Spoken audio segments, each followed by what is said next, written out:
Cool. Good evening. We're just about to start the meeting, if that's okay, if everyone's ready. So, welcome to this meeting of the Overview and Scrutiny Committee. My name is Councillor Tabby Joy. I'm chairing this committee today. This meeting is going to be streamed live to the Cheltenham Borough Council YouTube channel. If you're making a representation to the meeting, then you'll be deemed to have consented to be filmed and recorded. To the possible purpose of this meeting as our recordings for broadcasting and/or training purposes. Just a note for your advice, a fire alarm test is not expected. If an alarm does sound, then please make your way to the nearest fire exit, which is just over there. So item 1 on the agenda is apologies, which we've received so far from Councillor Smith. I'm not aware of any other apologies or substitutions today. Okay, I think we're all good. And number 2, declarations of interest. Okay, Councillor Nelson, please. Thank you, Chair. Personal interest in the Police and Crime Commissioner. But I've checked, I'm allowed to stay in the chamber, but I probably won't say anything. Thank you so much. And thanks for making us aware of that. That's perfect. Is there anyone else? Cool, brilliant. Councillor Fifield, did you have anything? I don't think it's a problem, but obviously for the second debate, second agenda item, maybe third, on homelessness, I'm involved in that via my position at County Council, so I don't know if there's a conflict of interest there. I assume there isn't. No, it's fine. Thanks so much. That's super helpful. Cool. So we don't have any further declarations of interest. So moving on to item 3, minutes of the last meeting. So these minutes have been circulated with the agenda that we're examining today. I'm not aware of any amendments. Does anybody else have any suggestions or matters of accuracy to raise? We're all good? Okay, perfect. So just ask for a show of hands. I'm happy for you to sign them. So just to move that members approve the minutes of the meeting held on 30th of October with a show of hands? Yeah, that's fine. Everyone's happy. Perfect. Thank you so much. That's perfect. So just signing off the meeting minutes on that. Item number 4, public and member questions, calls for actions and petitions. At this time, we haven't received any public or member questions, calls for actions or petitions.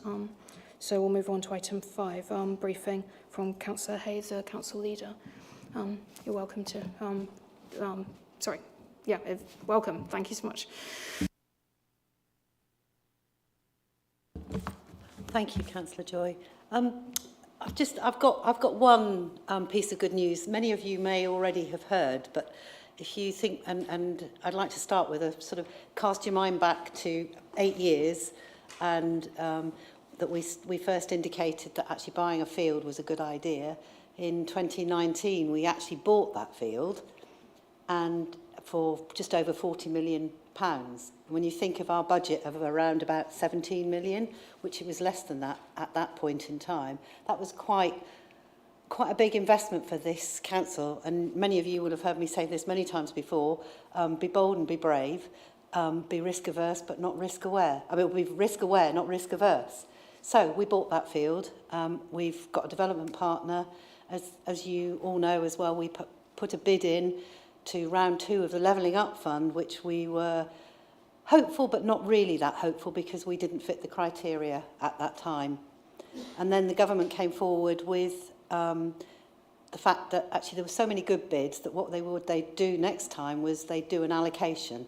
A few weeks ago we had a call from DLUC to say, you've made a commitment that we all made, most of us in the room supported and voted for, was to borrow up to 98 million to keep moving on with the Golden Valley project. DLUC called to say, do you still need that money because you council have made that decision?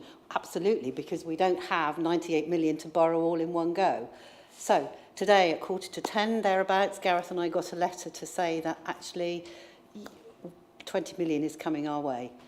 It's still a bit in limbo, but in principle that money is there, which is so exciting because there's been so much hard work from so many officers and members, all the lobbying that's gone on, and you know, you have to get the support of your MP to put in that bid in the first place. We clearly got that support. So all in all, it's really, really good news, and it de-risks our borrowing as well. Well, the whole project, it helps to de-risk that. But more than that, for me as well, it's about the fact that by getting that money coming into Cheltenham, what that shows is that that secures for me HQ going into Golden Valley, which therefore secures Plexel going into Golden Valley, and all of those other people who's expressed interest already in that. So for me, this is a real D-Day of wow. That was it. I think that's quite enough for me for one day. To be honest, that is a really big one. I think congratulations very much in order for everyone who has worked on this. Thank you so much for sharing that. And you're right, this actually does interact really strongly with the overview and scrutiny work plan as we've been kind of working on this before. So that's really, really good news. Thank you so much for sharing that. And thank you for all the work you've done on it. Do any members of overview and scrutiny have any questions for Councillor Hay while she's here? You okay?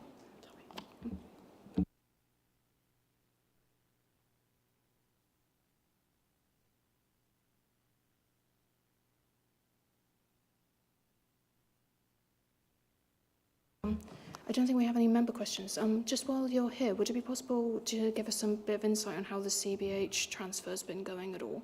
Do you have any updates for us on that? I do. I thought there were two separate things because I thought that had become a standing item on your agenda, but absolutely, yes, I do, in terms of the... I might do a bit of a double act with Gareth on this because he may know a little bit more than me because he's had those officer discussions. But, I mean, suffice to say that the process is continuing and most of the focus is on the consultation with the tenants and leaseholders now.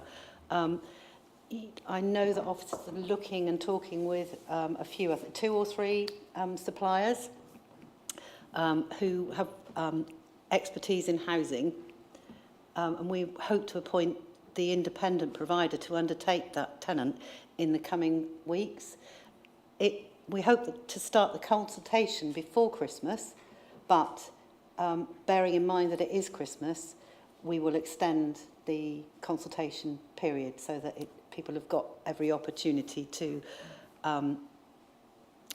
consult over Christmas or between Christmas and New Year. Some people like things like that at Christmas and New Year because you've got more time from the day job, as it were, but others, you know, are totally family focused. I know that from my one-to-one with Gareth, I know that he has met with, I think it's every single service head now within CBH and having those conversations with them. To listen to their views. I don't know, would you like to it's your committee, but I'm sure Gareth would be very happy to update more on that. So in some ways I'm slightly aware of timings. I don't want to be disrespectful of your time as well. To be honest, it's really, really interesting hearing more about this, and I think that we'd had a bit of an assumption that we can build this into your regular updates, so I'm happy to kind of, like, since I'm still learning about how all this works, I'm happy to kind of take that as an iterative process. If you want to wait until later, then I'm totally fine with that. Does that sound okay? I'll just let Gareth do his little update now, and then I think you can concentrate later on your task and finish group bit, can't you? Okay, that sounds cool. Yeah, Gareth, if you're okay to give an update now, that could be really helpful. Thank you. Of course. So as Rowena said, my first job really is to be listening to CBH colleagues. So I've met with every single head of service, primarily to listen to the pressures in their service and what they're facing, some of the risks, and so we've had a positive discussion about how we can address those. I've tried to use those meetings for reassurance. You know, clearly there's a lot of questions that are asked by colleagues in CBH, and by talking to each individual service head, I've been able to sort of have slightly more in-depth conversations around that reassurance, because it's recognising the differences in the different services that CBH have across the breadth of their service area. So I was able to have a different discussion, say, about housing development with the housing development head of service than, say, head of repairs. And I think that was important, particularly around that kind of reassurance. As Rowena highlighted, we expect that the consultation provider, because as the Cabinet report said, we wanted that to be an independent provider, appointed before Christmas, will make an allowance for the Christmas period, because naturally it's a busy time for people. Then, of course, as a council, we'll build in some time to consider those consultation responses after that. So, in reality, that means that we've sent a message out to CBH colleagues that subject to the consultation, we don't expect any 2P process to begin until early sort of 2024 when you look at that kind of process going through. I've made or asked all the heads of service about, I'm very happy, and other senior team members from CBC are happy to go and speak to teams in CBH more widely after the heads of service, but I just want to be respectful about the fact that CBH as an organisation still exists, so it still has management structures and a board, and I think it would be inappropriate for me to just sort of invite myself, so it is at their invitation, and again that just starts that messages of reassurance to the workforce to hopefully talk a little bit more about what the ethos is like at CBC, hopefully find lots of common ground so that people hopefully feel confident and reassured about any possible future transfer over to this organisation. And the other thing that I've been clear about is with those heads of services is this isn't necessarily about getting CBH to adopt CBC's culture. This is about trying to get a new culture for a new joined organisation that we evolve together, that they are wholly part of influencing and shaping. So again, just trying to set that tone of having an equality between the organisations as we go forward. So that's a broad outline for the timescales. Clearly there'll be more to update once we've got firm consultation dates, but that won't be known until we've engaged with the various potential suppliers and we've got sort of more clarity over when they can start and finish, and we can build those into timelines. The last thing I will say is that you'll recall that I said at the previous meeting that there was the report in 2021 which was about that strength and partnership work, and then there was the report more recently 2023 by Campbell Tickell. The conversations around that sort of strength and partnership, if you look at that report, it had a number of areas where the council should look to try and generate efficiencies about working in partnership. So just to say that work continues, and we continue to engage in the way that we set up a shared communications function. So I just wanted to sort of mention that, because I think that work will continue to be ongoing whilst that consultation is going on. Thank you. Brilliant. Thank you so much. That's really informative. Thank you so much. We'll probably return to this later, and members can ask questions if that's okay. But we've met having set up a scrutiny task group as recommended in the last meeting. We've just been discussing that today, so we've got some findings which should be really good to share with you. So thank you so much for that overview. I really appreciate it. So otherwise, item 6 on the agenda, matters referred to committee. I don't think there have been any matters referred to ONS on this occasion. So heading on to item 7, inviting all of the Police and Crime Commissioner and Operational Policing to have an update on that. We've sent some questions ahead of time, but also if you would like to take this moment to address the committee, that would be really great. If you wanted to give a bit of an overview of any sort of progress you'd like to talk about, any sort of particular highlights of last year, that would be really great. Thanks very much. I think the first thing I'd just like to say, it was great news to hear from Rowena about the government money for the cyber park, and I think politics should be all about working together across different divisions, partners, working for the common good. And I know Alex has worked very hard behind the scenes to help out, so I think that's really good news. Turning to my business, I've got Chief Inspector Grant Morgan, who will cover the operational side of things about what's going on within Cheltenham from a crime point of view. So once I've done this intro, I'll hand over to him for him to talk about that. I've also got 8 questions that came in last week, which we've put together answers. I only saw this Friday, so we didn't really have a long amount of time to prepare things, but I don't know whether everybody has got on their laptops the answers that we've sent back. I hope they have. You probably haven't had a chance to read them because we only finished it about an hour ago. That's just a point. It would be nice if, for future references, because I think you normally do a week's notice for full council meetings, to give us a bit more time to put together the answers, and then you'd have more time to read them. Yeah, this is really good feedback. In some ways, like I was only made chair very recently, so we're kind of testing out a new system of sending questions in advance. So this is actually really good feedback for us to take on board. I really appreciate you responding outside of the meeting. I have actually read through your replies as well, and like they really gave a huge amount of in-depth detail. It was like I did ask quite a lot of questions because I kind of want to make sure that, you know, on the night we've kind of covered some background information. So you're also given some forward notice of what to prepare for and things like that. So I hope it's fairly helpful, but we're still learning quite a lot as we go. Thank you so much for responding to them because they were really, really clear responses. So I kind of feel like, I don't know if anyone else asked questions that they would like to follow up on, or are they okay to take the answers as read? Okay, I'm quite happy with that because for my own questions, I'm happy to take the answers as read. If yourself and Chief Inspector Morgan would like to kind of make some sort of presentation based on what you've already sent to us, that would be really helpful, please. Just have an overview. If I could just say a couple of more words before he gets cracking.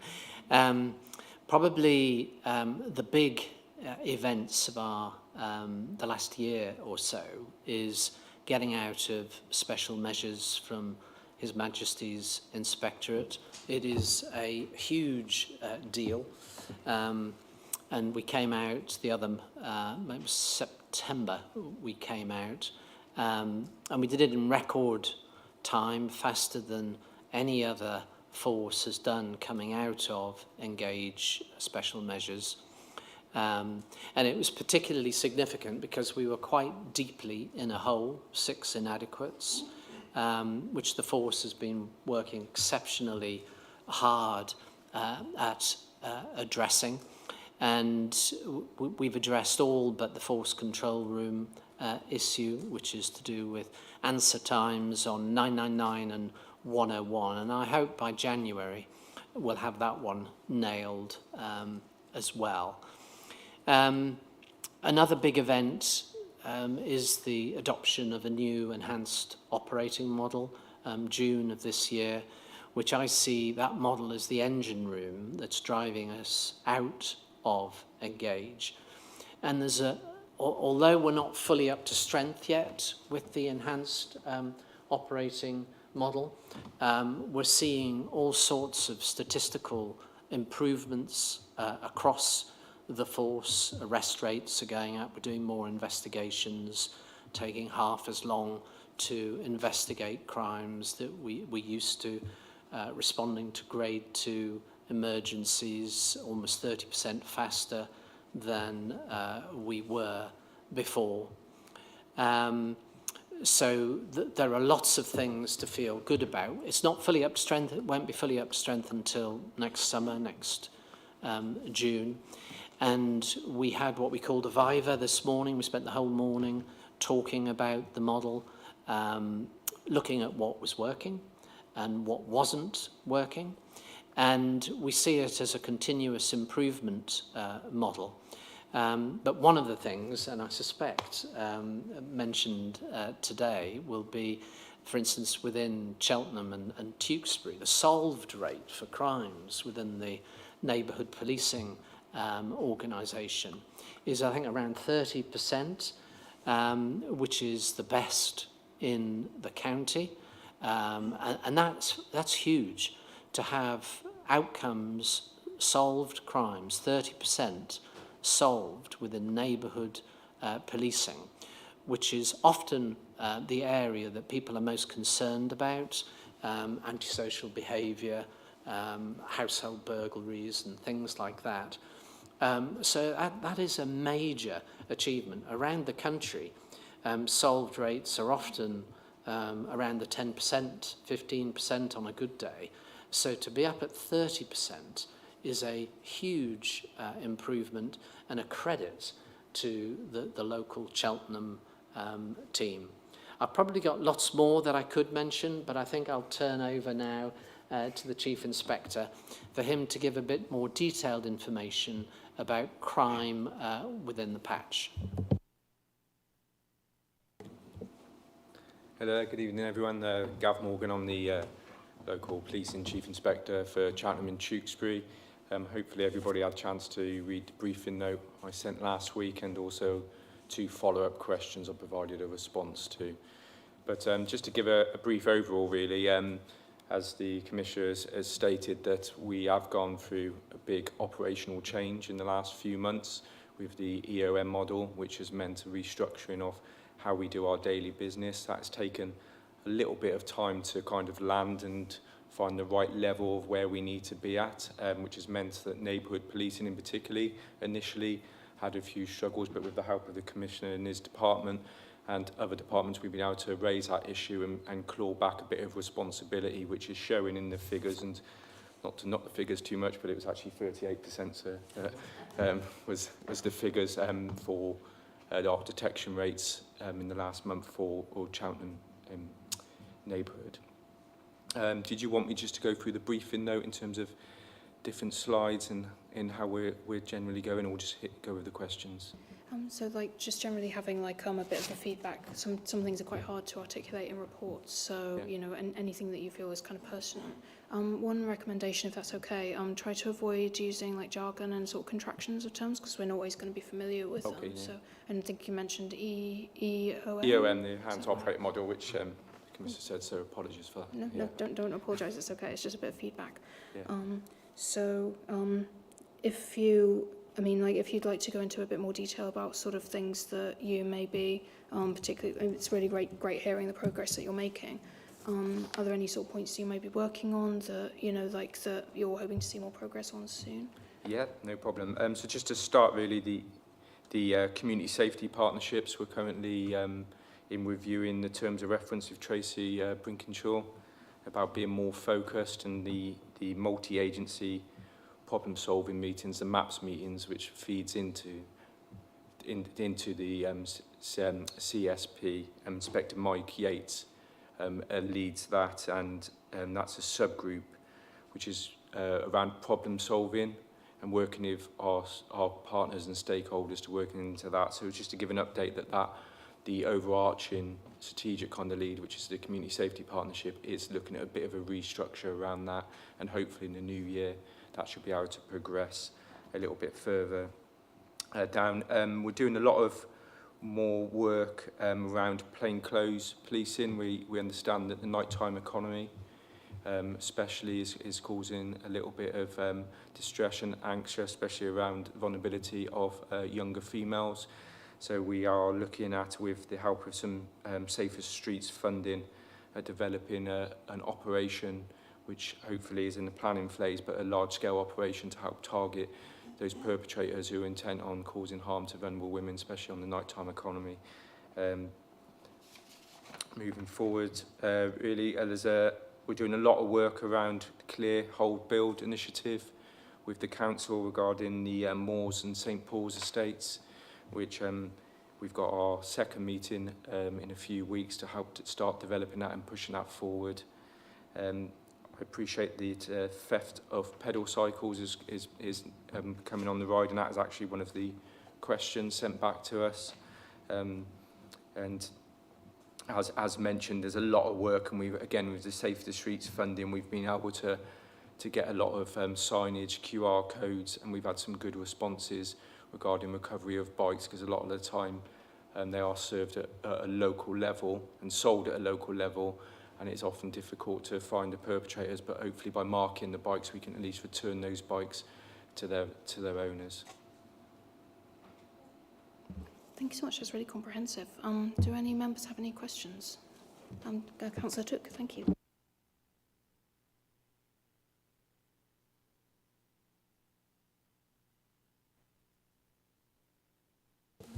No, there we go, sorry. Thank you very much for coming in, and thank you very much for everything you do, and particularly thank you to the on-the-ground police officers, because I know you're working in really difficult circumstances, and you know, you do a great job in difficult circumstances, and I have the utmost respect for you. I have a question, and actually it does link into the discussion about solved rates. I've been looking at the ONS website, because as you know, the Crime Survey of England and Wales gives the most accurate figures on crime in the UK, because it covers reported and unreported crime, recorded crime and unrecorded crime. And I was trying to find the results for Gloucestershire, and unfortunately I couldn't, but I assume that you know those results very well. The experience of people in my ward when they're ringing 101 is that they've got wait times of up to 6 hours. That's what I'm being told. Now, that has real impacts, you know, for the figures that should turn up on the Crime Survey of England and Wales for unreported crime. So when you're talking about solve rates, my question is, well, first of all, what is the trend in crime overall, according to that survey in Gloucestershire? And when you're talking about solve rates, are you basing it on unrecorded crime as well, because that's the true picture of crime in Gloucestershire?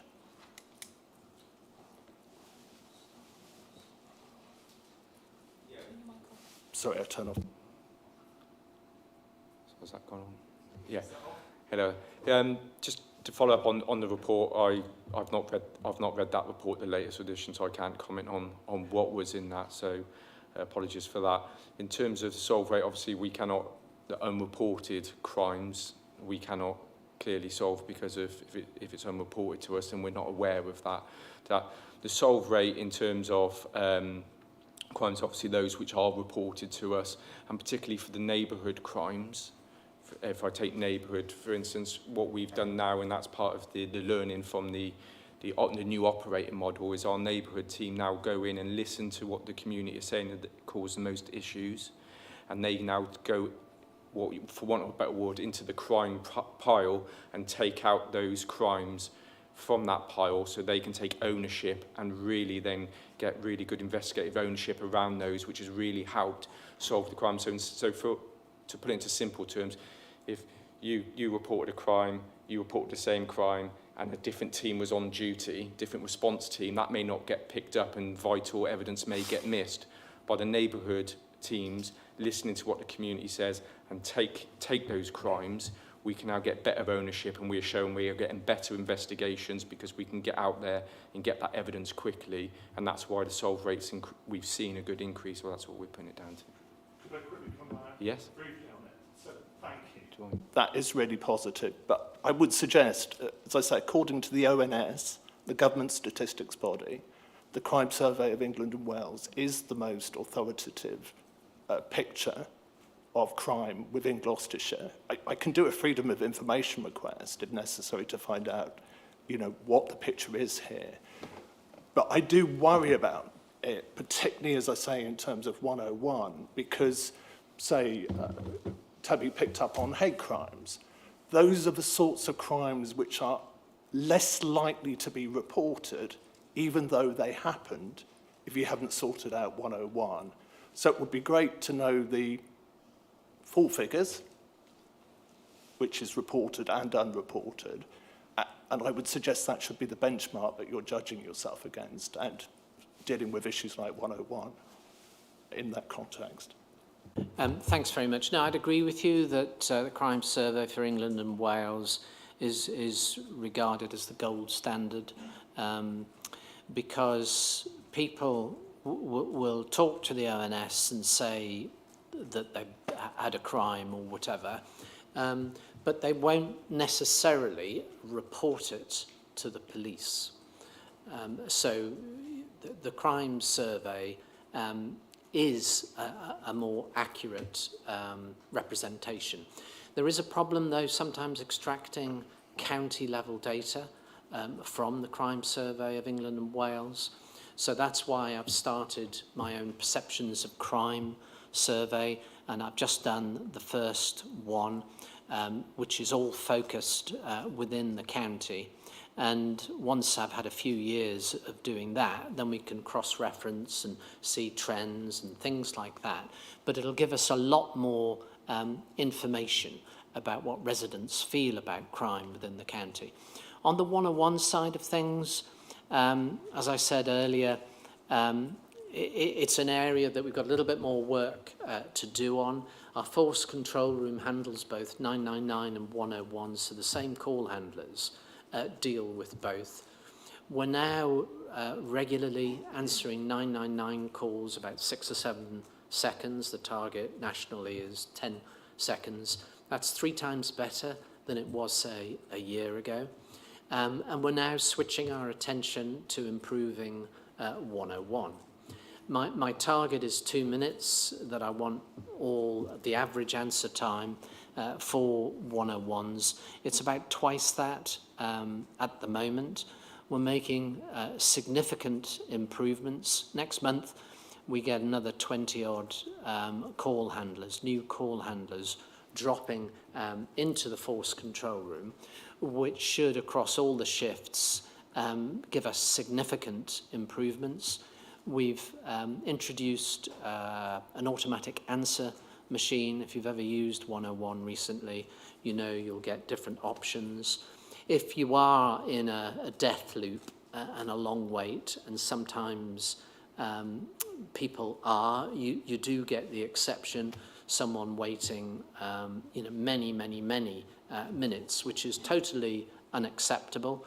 But we've introduced a callback process. So if you engage that, the system will automatically call you back when the waits are a lot less than they were whenever you've pressed the callback option. We've also introduced on our website an ASB, antisocial behaviour portal, because previously we didn't have that. So whenever someone wanted to report antisocial behaviour on the website, they'd go through a whole series of things, and then it would say, go back and call 101, which if you've already had a wait, which has forced you to go to the website, you were in one of these death loops. So we've introduced that antisocial behaviour portal. It's only been going for a couple of months now, but it seems to be going well. I also, in the new year, want to introduce a digital desk within the force control room to do live chat on the website, because our website is constrained by the national model, and it's not the easiest of websites to use. So I think having a live chat rather than a artificial intelligence bot, having a real human being popping up in a box and talking to whoever's trying to report a crime would be a much easier way of engaging with the public. And you're right, the easier we make 101 to make a call, our crime figures will go up. I can guarantee it, because I know that antisocial behaviour is probably under-recorded by about 50%. Men's violence against women and girls, probably 80% is not reported. Rural crime is underreported. Shoplifting is underreported. Scams and fraud are underreported. So, rather conversely, the easier we make it for people to report crime on 101, our figures are going to go up, which is going to increase demand, and it'll probably slow us down again.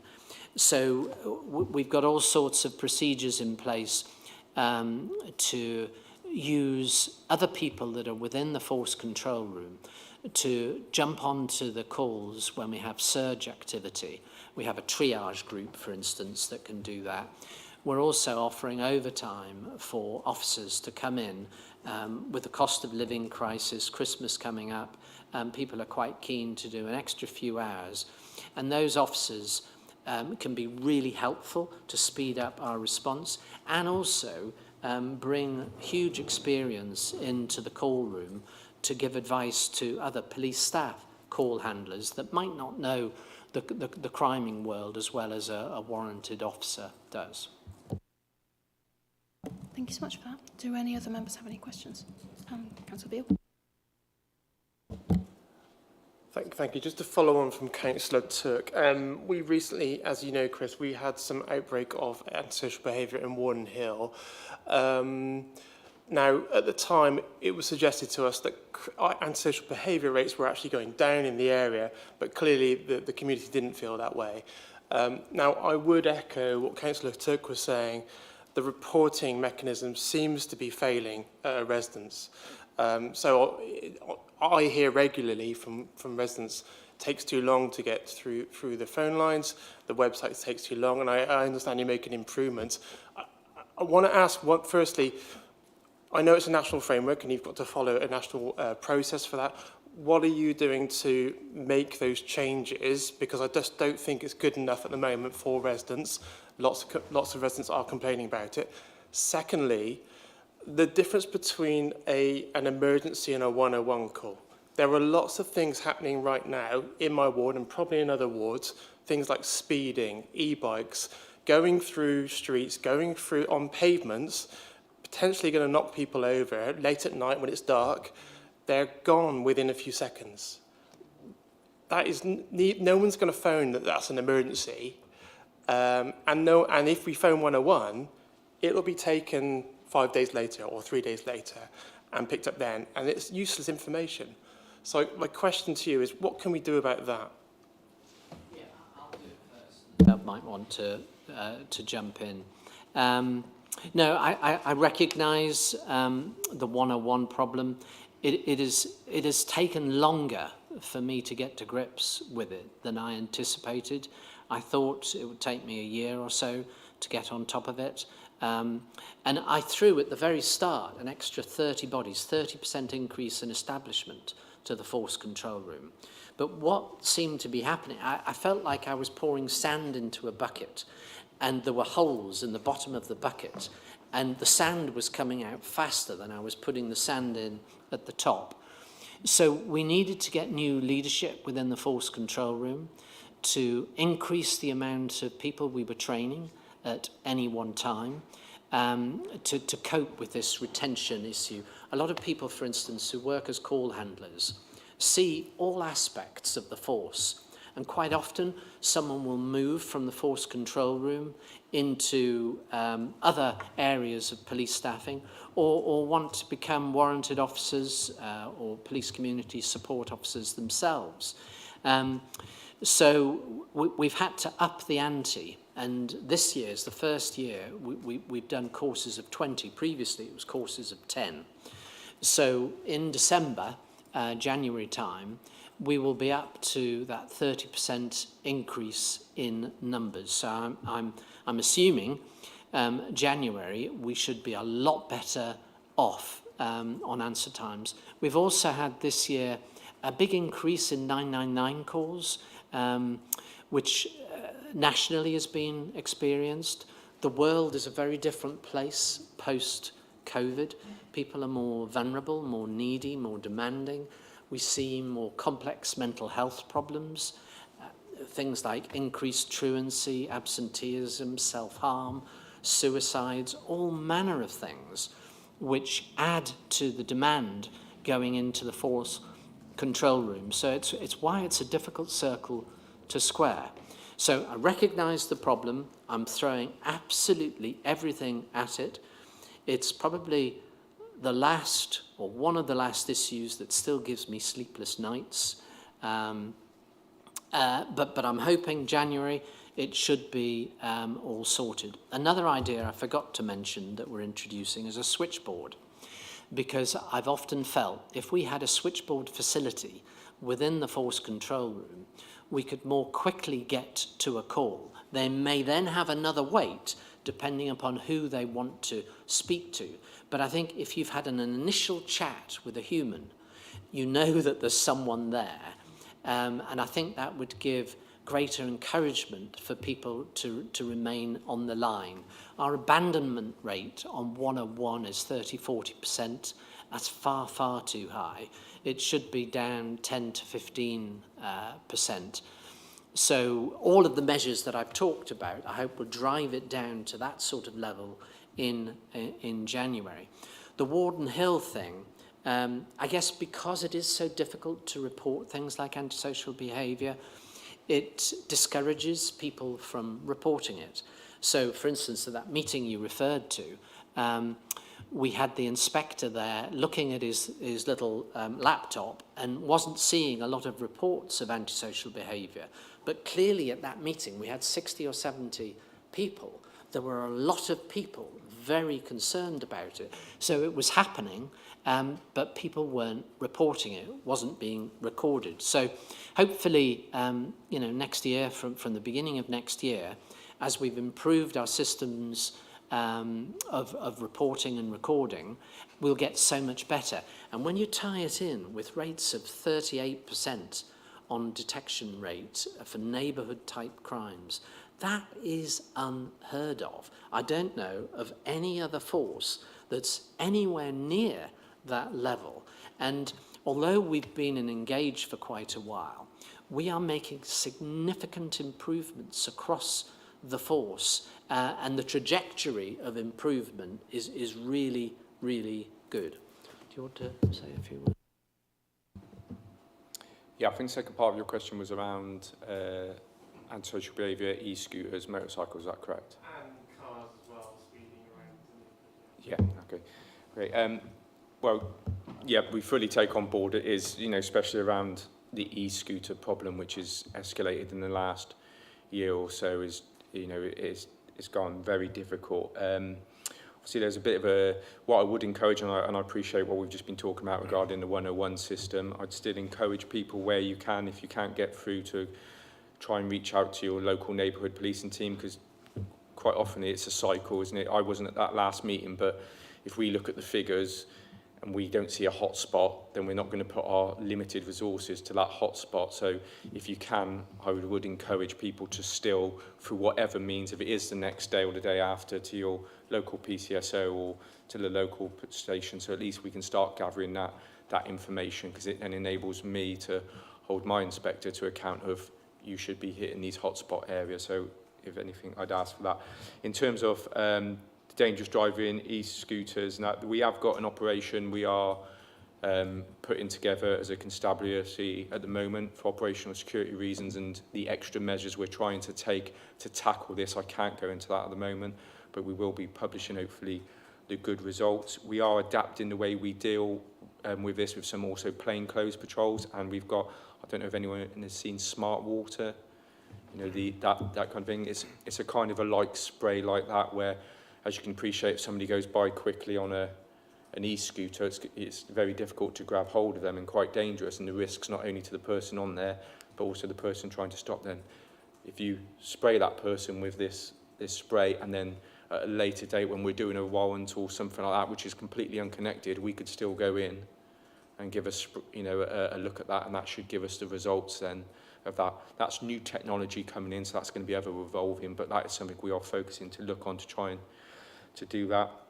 In terms of our road policing team are now getting an uplift in over 10 constables and 3 sergeants within that, so that should give them greater capacity now to be able to go out and patrol those hotspot areas. They have been, as you're probably well aware of, unfortunately our serious injuries and fatal collisions in the last year have gone up slightly, and they're feeling that demand, which means they're being pulled away from doing their core role of being preventative and getting out there. So that uplift, those officers have already gone through a selection process, so they should be hitting the ground and running in the new year. So hopefully we should be able to pick up on that. But besides that, we're getting out, trying in schools to educate as best we can. And we are trying as many plainclothes operations to try and target these individuals. But if we do that, you need that information on those areas, and we can get out there. Does that answer your question as well? If I could just add as well, a couple of things I forgot, and that smart water technique, I'm really looking forward to seeing the first activity of that, because that'll be our secret weapon. I forgot to mention that we'll shortly be putting out a mail drop to every house in the county on Click, Call and Connect to give clear, concise, easy to read advice about how best to contact the police, because I think sometimes people do get confused, and hopefully it'll just be a little square of information, a fold-out thing that you can, I don't know, put on your fridge with a little magnet and keep it near the phone, so that you can use it when you need to call or go on the website. And secondly, we've got, just as we've done very well with Safer Streets money, next year we've got £1 million on ASB hotspot money. And I want to use that to really reinforce our neighbourhood police. I want to go for 25 to 30 extra police community support officers, and to keep them in tight teams where we can fire them at these ASB, antisocial behaviour hotspots, and maybe they do 3 or 4 months on a patch and really sort the problem out. And I think that's much stronger than, say, spreading those officers individually across the whole county, because they'll just be dissipated and no one will actually feel the benefit of them. Often people complain that they don't see enough of officers in uniform, and I think this sort of approach, reinforcing neighbourhood police, will reduce our long-term demand, because we'll be able to be proactive and get ahead of crime and stop it from happening in the first place. Thank you for that. That's really comprehensive again. So we're kind of running out of time for this section. So thank you so much for that update. I really appreciate everything that you're doing and everything you've informed us on. We'll be keeping an eye out on everything that as it progresses, and I'm really looking forward to seeing you guys next year. Thanks very much. I brought with me, if you're interested, some hard copies of my annual report. You've had it electronically. Should I leave them here? Are people interested or not? Yeah, that would be amazing. If you could put them I'll on do the that. table. That would be amazing. Cheers. Thank you so much for coming in, and amazing work. And thanks so much. Should we go now? You can if you want to, yeah. I hope you have a great evening. Thank you. So we'll just move on to item 8 on the agenda, homelessness and rough sleeping. So our objective is just assessing the approach in Cheltenham for tackling homelessness and rough sleeping, examining how we work with our partners, and looking at the current level of homelessness. So I'd like to welcome the housing team for coming today. It's really good to see you. If you'd like to present your report, that would be wonderful. Thank you. Thank you. If I can just start, I'm Martin Stacey. I'm the Housing Strategy and Partnerships Manager. To my left, I have Nigel Potter. He works in my team, and he's my main contact, if you like, for the strategic rough sleeping side of things. And to my right, I have Paul Tuckey, Housing Options Manager, Cheltenham Borough Homes. And I'm going to start just by setting out some strategic context, and then I'll pass you over to Paul, who can talk about homelessness and what's happening in the Housing Options Service. So, first of all, thank you for giving us the opportunity to bring this briefing paper to Overview and Scrutiny. I think by way of introduction, I'd like to start by saying that everything that we do has its roots in our homelessness and rough sleeping strategy. This strategy was recently reviewed and approved by Cabinet in July this year. You'll see that our strategy has two of our 5 priorities relate specifically to tackling rough sleeping and homelessness. And this is a departure from previous years where we used to treat them as a single priority. The reason for this departure is that whilst there is an overlap, both require a distinct focus. Rough sleeping presents its own set of challenges, and a different range of commissioned services are required to help get people off the streets, engage with support services, and ultimately enable them to live independently and sustain their tenancies.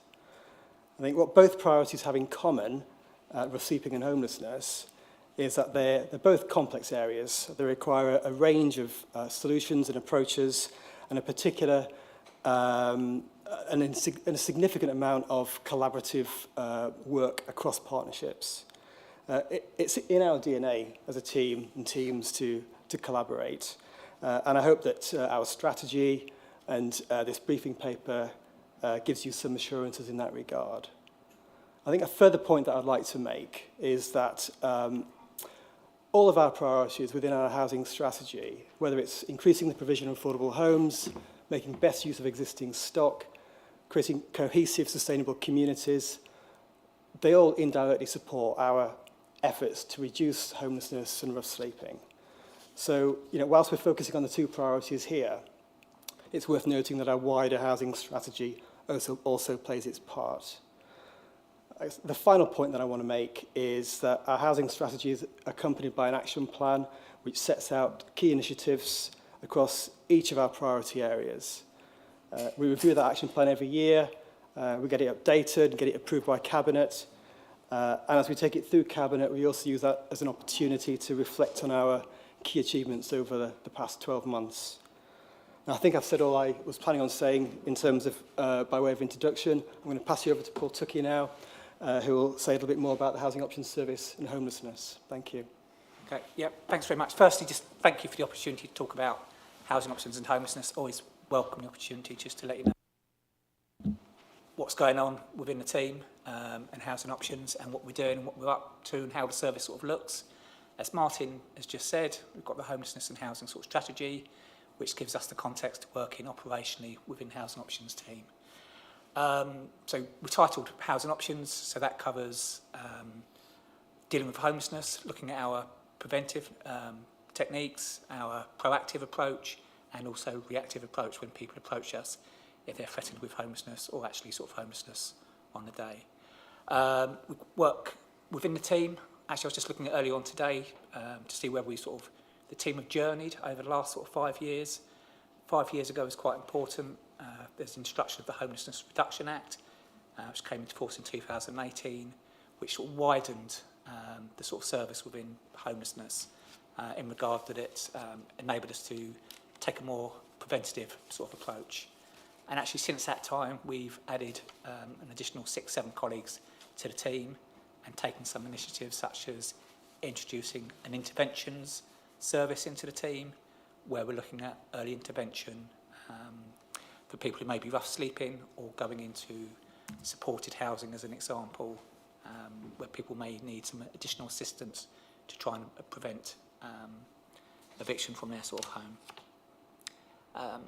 As well as homelessness, we manage the Home Seeker Plus housing register, which is a register for people seeking sort of social housing as well, which is another tool to try and get people accommodation if they're in accommodation which isn't suitable, is poor quality, and ultimately could lead to their homelessness as well. So we manage that service as well, which can be seen as a preventative sort of measure. I thought I'd just take the opportunity just to, you've been provided with a report. It gives you quite a bit of information going back over the last sort of couple of years up to the first couple of quarters of this year. If I was to bring it back up to date today, I've been speaking to the members of the team over the last sort of couple of weeks, just to talk about some sort of emerging sort of issues that we've got right up to date, and probably since COVID, which has sort of escalated the number of homeless applications we're actually sort of taking. So we're seeing a rise in the number of people who've been rough sleeping through maybe loss of their private rented accommodation because of the pressures on the private rented market. We're seeing more people who need additional sort of support in terms of mental health, maybe addiction issues.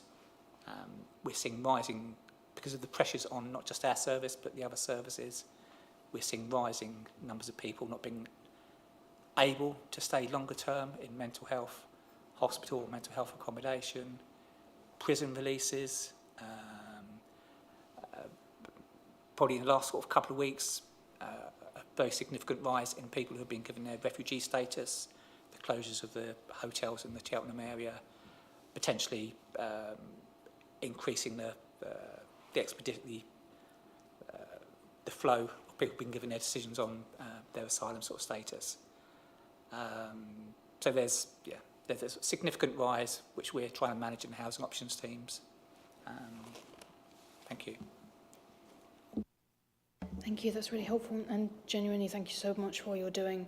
I really appreciate the fact that you're cross-referencing many different resources with this, and you're being quite ambitious in like the root causes of it, which is really important.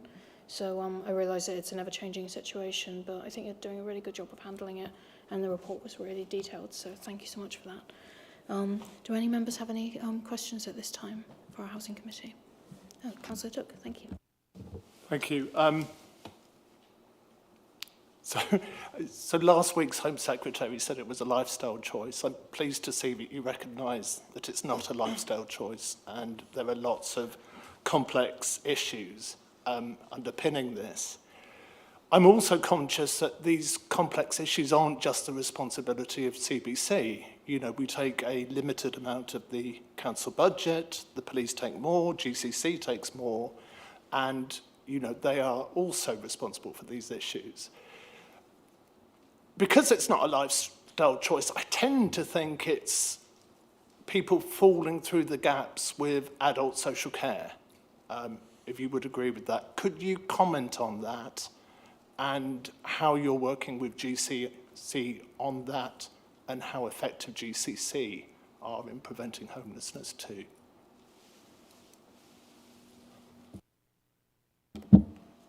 I'll take that initially. So from an operational point of view, we're doing a lot of work with lots of statutory and non-statutory agencies along the lines of sort of co-location. There's a sort of a duty to refer system in place where statutory agencies have a duty to refer people to us prior to them sort of becoming sort of homeless. So we're doing what we can at an ever earlier sort of stage to try and sort of fill these gaps. You are right to point out that the other agencies are under pressures as well with their resources and what they can do and how far they can stretch their resource. But we are doing what we can in working with them on an operational level, and perhaps my more strategic colleagues will comment on a strategic level as well. But there's numbers of sort of working groups across the county, not just with other local authorities, housing teams, but with social care, mental health services, and a whole range of other bodies. Yeah, thank you. And to add, I mean, we do have a number of partnerships across the county, and Gloucester City County Council, apologies, they jointly commissioned the sort of outreach service with us, and you know, it is recognised that the solutions are multifaceted. There is a new multidisciplinary team that has been set up through the County Council as well, which focuses on mental health, adult social care, and so on. And whilst it's a small team, it does focus on you know, that concrete, that group that is the most hard to reach, the entrenched rough sleepers in particular. And they do work in the hubs and so on, and also in our housing first provision as well within council's stock. So it is there. It's small steps, but definitely heading in the right direction. But it is extremely challenging because resources are so limited. Thank you for that response. Do any Councillor Beale? Hi. I had a resident come into my surgery last weekend talking about specific issues. This person helps refugees in Cheltenham who've recently arrived in Cheltenham. Now, I'm aware there are some numbers of refugees, and I understand, I could get this wrong, so forgive me, but there's some kind of cut-off with the Ukrainian scheme as well. And my question is, are we ready for the cold winter that's coming up and increased pressure for people who are homelessness in Cheltenham?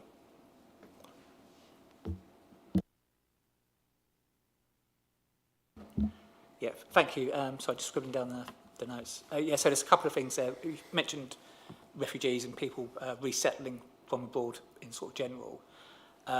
The Homes for Ukraine scheme is still open at the moment, and it closes in March 2023 in terms of new people being allowed onto the scheme. But in terms of people who are already here and with sort of host families, the support is still in place.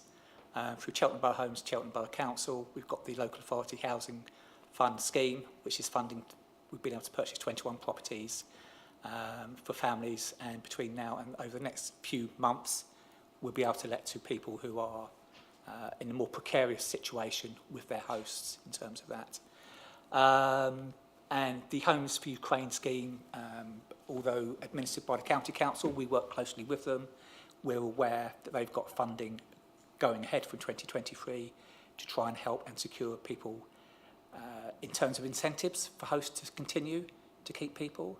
but also looking at options in private rented accommodation, again, in terms of maybe sort of enhanced payments or hand-holding if they need additional assistance into getting private rented accommodation. So there's that assistance which is still in place and ongoing for Ukrainian nationals ongoing.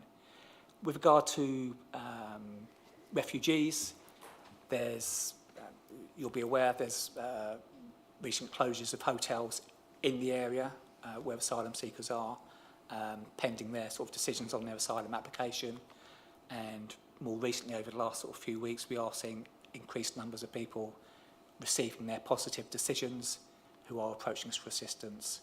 So our service is under pressure, but we're working with them to do what we can to enable them to be provided with accommodation, maybe in low-level supported accommodation or on the homelessness sort of pathway, or whatever options we can try and get. But it is pushing more pressure down onto the housing team. I feel there's something else you mentioned that I...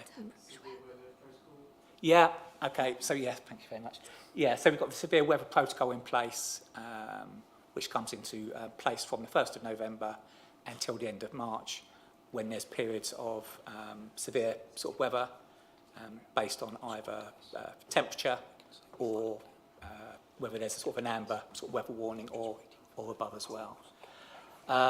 We have got, and we are continuing to work on ensuring that we've got accommodation available that's suitable and local as well, so we can assist people when that severe weather emergency protocol is used. And working with a number of local support providers. Last week we had a Faith in Housing event as well, hosted by the YMCA, where we're trying to sort of engage people from different communities and faith groups in potentially helping us with assistance through whether it be accommodation, whether it be time, or whatever assistance they can provide. So can I just go back to the question before, actually? Just one thing just neglected to mention, we've also got the successful housing-led programme in conjunction with CBH, i.e. me, at CBH, where we can target people with housing, providing the housing, and then trying to ensure that they get the wraparound support that they may need through, again, mental health, addiction services, to try and help ensure that that tenancy is long-term sustainable, rather than getting caught in a cycle of losing their tenancy out on the streets, back in again. I've just got, can we just, Councillor Hay, did you wish to make a statement? I did. I just thought it might be helpful, given what's just been said about the homelessness, that I attended a meeting with all of the leaders and with the County Council last week on how on precisely that, the rise in housing or homelessness that's going to be facing all of us with the speed up of the approval of visas. And there's a call to arms, as it were, from all of the county districts to identify any spare capacity of land, buildings, or even land that you can put up, what do I want to say, not prefabs, but you can modular build. I ought to remember that from the EMAC, shouldn't I? You know, put up the modular build on bits of land. I also know that the County Council have put forward a building that they've got. So there is county-wide stuff between all the districts and the county happening on that as well. I just thought it was an opportunity to update you on that. Not really. No, we're kind of running a little bit low on time, if that's okay. If Councillor Atherstone, if you have time to say something brief.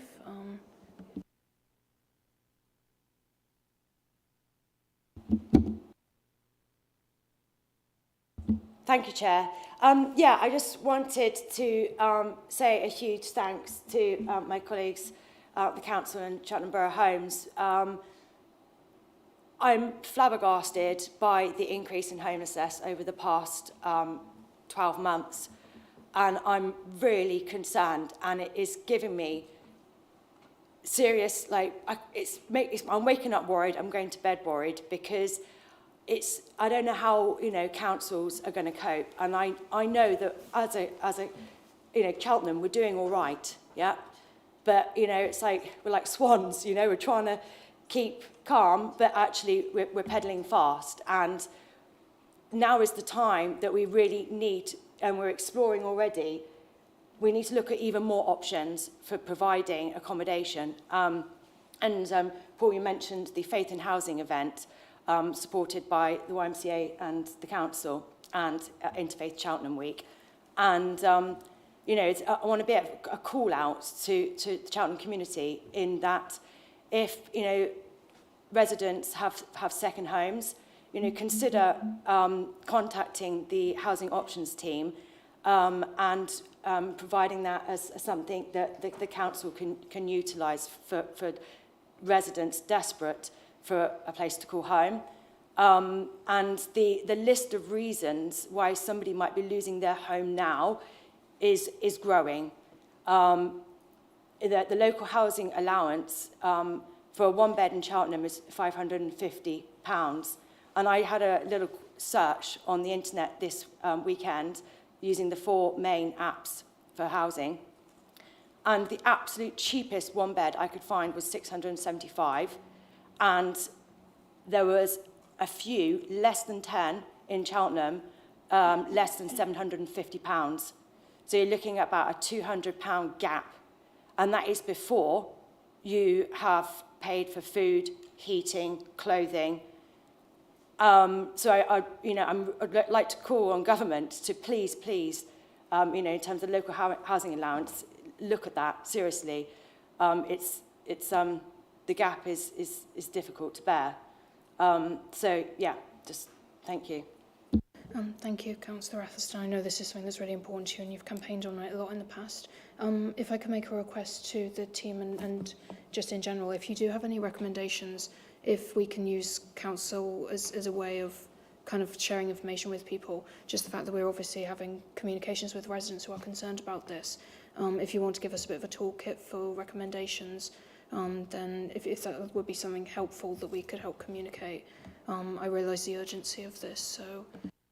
It's funny you should say that, Chair, because that's exactly what we're doing right now, providing an outbound communications channel through communities across Cheltenham, whether that's faith groups, non-faith groups, community groups, to provide more access to more people of what we need and how people can support. Thank you. Would it be possible to email members with that information just so that we have it to hand? I find it really, but for my own reference, I find it really helpful to be able to have that to hand, share it. So genuinely, thank you for all you're doing. I'm really sorry that it's such tough times for everyone right now, but your services are really valuable.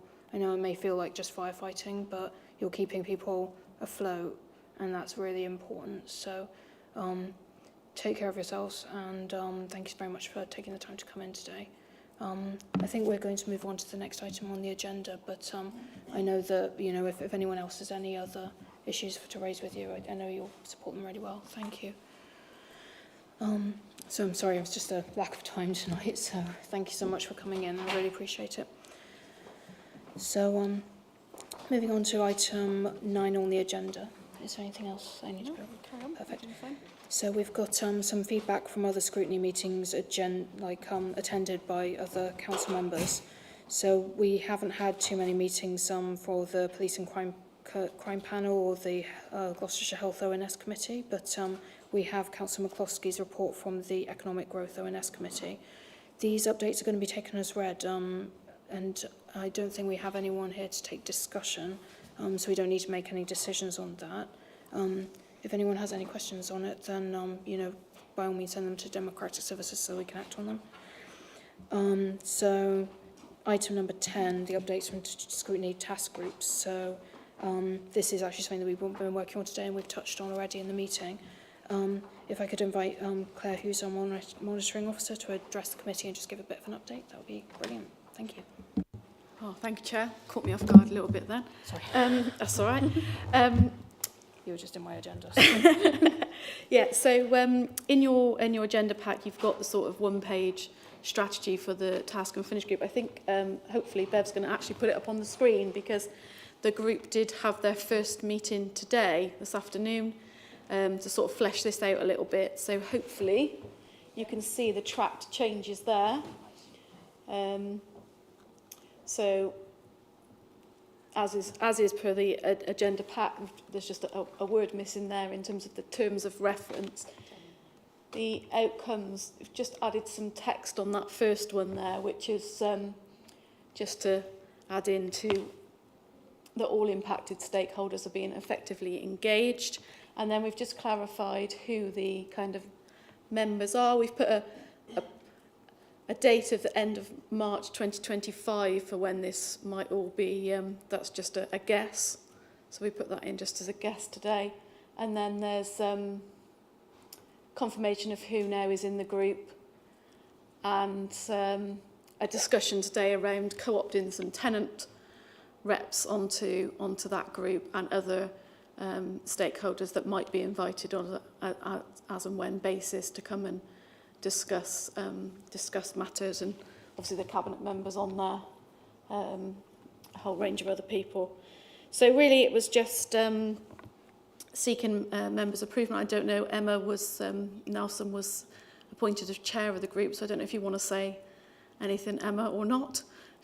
Don't think so. It's totally up to you. Just to say thank you for those people who volunteered to form part of this group, because it was initially only 3 and we needed more. And I think it's vital that we make sure we cover all the stakeholders, the tenants, the Cheltenham Borough Homes employees and everyone involved. And I think we've got a good group, so I'm hoping that it's going to move forward successfully. Thank you so much. I'm really excited for the cross-party representation on this group, and thank you so much, Claire, for introducing that. Gareth, would you like to respond at all? It was just a point of clarification, because I saw it flash up on the screen that in terms of the expert witnesses, I didn't see the leader, and I was just recognising the fact that the decision to wind up Cheltenham Borough Homes is a shareholder decision. So it's just whether that was covered. I didn't see it straight away. Excellent spot. Very good feedback. So that shall be added. We'll add that on. Cool. Thank you. So all of this is actually super new. So does anybody have any kind of feedback on it, or any further questions that they have on it? Because it can be taken into account as we go. This is very iterative. If not, you might just want to do a show of hands if everybody's happy. Okay, that sounds good. Is everyone fairly happy with that? Just as a brief show of hands, if that's okay. Thank you so much. Amazing work. Thank you so much. So that's all been noted. And of course.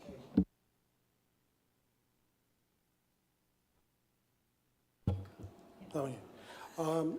Are there plans to come to each meeting with an update from the group if it's met? I think that was the intention. I just wanted to check that was the case. Right, thank you. So I think there's two elements. So there'll be updates from the task group as and when there's something to update. And I think the leader has previously agreed to give updates as well to this meeting as part of a regular update. So I think you'll get 2 lots. Yeah, but you'll get regular reports from the task group, yeah. We identified generally that there's just a need to keep communications open, just so that everyone's kind of kept on the same page. Because I attended the meeting today as a substitution, and just the fact that we haven't really ever done anything quite like this before, we just kind of want to make sure that everyone is quite happy with the process. So yeah, you will definitely have opportunities to learn more about what's happening, and everyone is welcome to kind of like submit questions at any time. You know, we just kind of want to encourage as much consultation and collaboration as possible, really. Okay, so just moving on. I'm just going to check something with Claire, if that's okay. Just bear with me, please.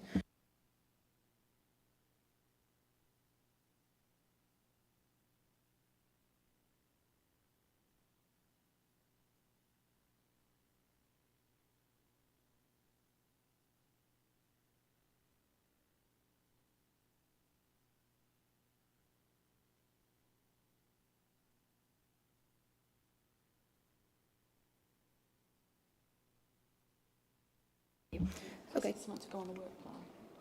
Yeah. Yes. So did you get Councillor the... Tip can raise it. No. I'm waiting for a response on it. Yeah. But Okay.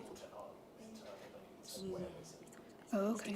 We're going to do it, bring it in the new year. So when you talk about the work plan, you can say we're going to add that to the new year. Okay. So basically, like, just to reassure you, we have been discussing this, and we definitely really want to make sure that that's drawn in. So we'll be looking at the new year, but yeah, definitely have been thinking about that a lot. It has been under discussion, just making sure that we schedule it, because sometimes our agendas are quite packed, but it's still really important. So we will be making sure that we prioritise that. So just while we're touching on the review of the scrutiny work plan, if anyone else has any requests about things that we should raise or scrutinise, now's the time to make a suggestion. Does anybody have anything? Okay, cool. But in the meantime, hit us up anytime. It's always valuable to get your suggestions, so that's really cool. Item number 12 is any other item that the chair, which apparently is me, determines to be urgent. So I think we're probably all good with that. So otherwise, just before we go into exempt session, the date of the next meeting will be 15th of January 2024, same time, same place. So looking forward to seeing you there. Now we're, so thank you so much. This has been a really good meeting. We're going to be going into the exempt item now. So item 14, under the Local Government Act 1972, the committee is recommended to approve the following resolution, that in accordance with section 100A, for Local Government Act 1972, the public be excluded from the meeting for the remaining agenda items, as it is likely that in view of the nature of the business to be transacted or the nature of the proceedings, if members of the public are present, there will be disclosed to them exempt information as defined by paragraph 3, part 1, schedule 12A of Local Government Act 1972. In this instance, paragraph 3, information relating to the financial or business affairs of any particular person, including the authority holding that information, which is us. So are you happy with that? That's the legal part over.